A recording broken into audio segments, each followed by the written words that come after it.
Je m'interroge ce jour sur la question de l'échec de la mission d'aménagement des terrains urbains et ruraux dans ce pays.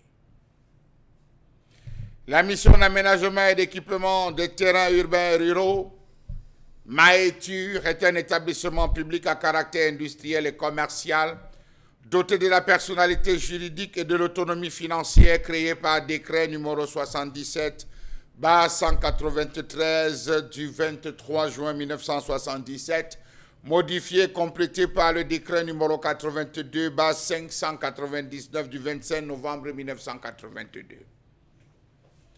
La MAETUR avait des missions précises: choisir, préparer, aménager et enfin offrir à tous ceux qui étaient désireux d'avoir une portion de terre, qui pour la maison, qui pour une activité, qui pour monter, on va le dire, un de ses rêves.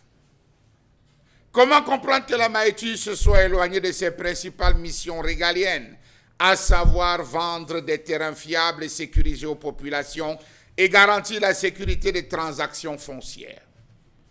On a suivi pratiquement pendant un certain temps l'ensemble des plaintes, des récriminations qui ont été portées à l'endroit de la MAETUR. Prenons le cas de Kribi, qui a fait jaser, on va dire, la toile et qui a fait couler beaucoup d'encre sur la façon de gérer, sur la façon d'organiser, sur la façon de mettre à disposition un ensemble de choses.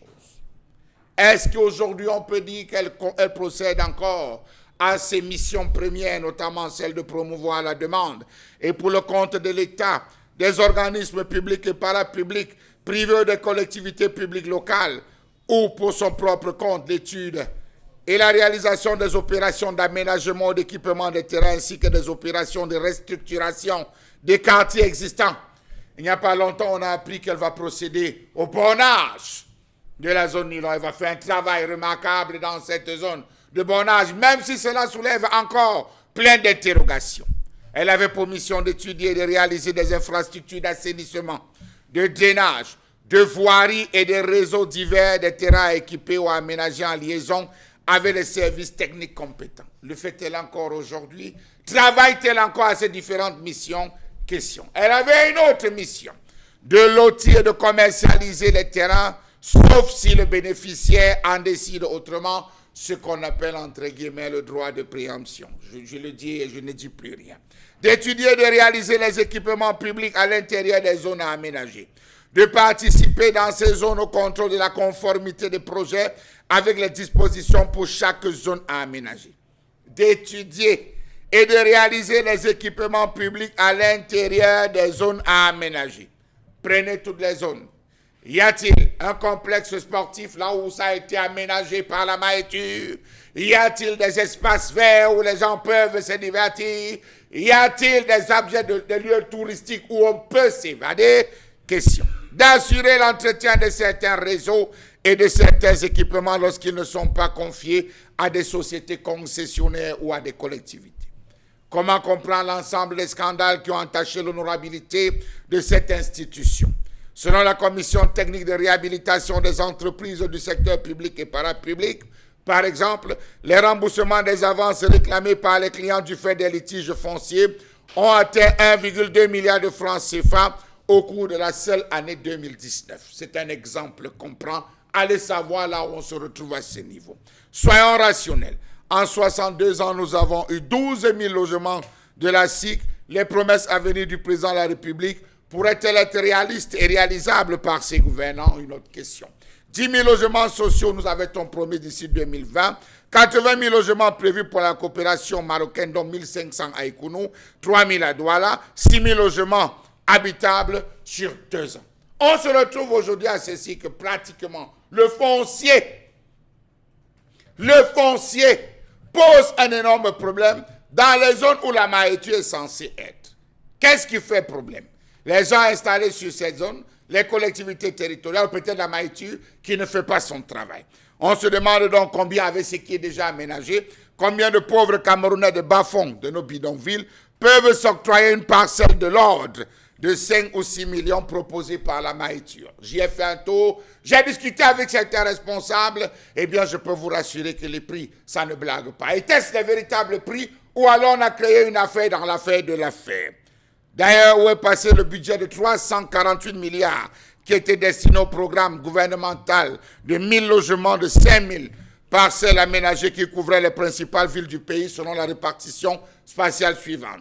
9000 unités pour les villes de Douala et Yaoundé, 400 unités pour les chefs-lieux des régions autres que Douala et Yaoundé, 150 unités pour villes industrielles Limbé, Edea et Kribi, 150 unités pour les villes universitaires de Tchang, Banganté et Soa, 300 unités pour les autres chefs-lieux de département. Si la grande majorité des Camerounais habitent et continuent à vivre dans des zones marécageuses ou des régions propices aux multiples catastrophes, c'est bien parce qu'ils n'ont pas d'argent et que ces différentes politiques mises sur pied implémentées par la Maïtur pour l'accès à la propriété foncière ne sont pas accessibles. Pourquoi donc conserver encore la Maïtur si on se rend compte que sur tous les plans, en multipliant en abscisse et en ordonnée, elle a échoué? Savez-vous que dans le cas des évictions forcées, particulièrement celles qui se sont faites en 1987 à Douala dans la zone d'Ilong, malgré les indemnisations, l'un autre, et c'est bien curieux, que plusieurs années après, on peut compter du bout des doigts ceux des expropriés qui se sont véritablement installés dans les différents sites dits de recasement. Et même dans ces sites de recasement, il y a encore eu des casses et on se prépare même encore à casser. Faute à qui? Suivez mon regard. Les raisons sont évidentes puisqu'ils ne pouvaient pas payer les factures de la Maïtur.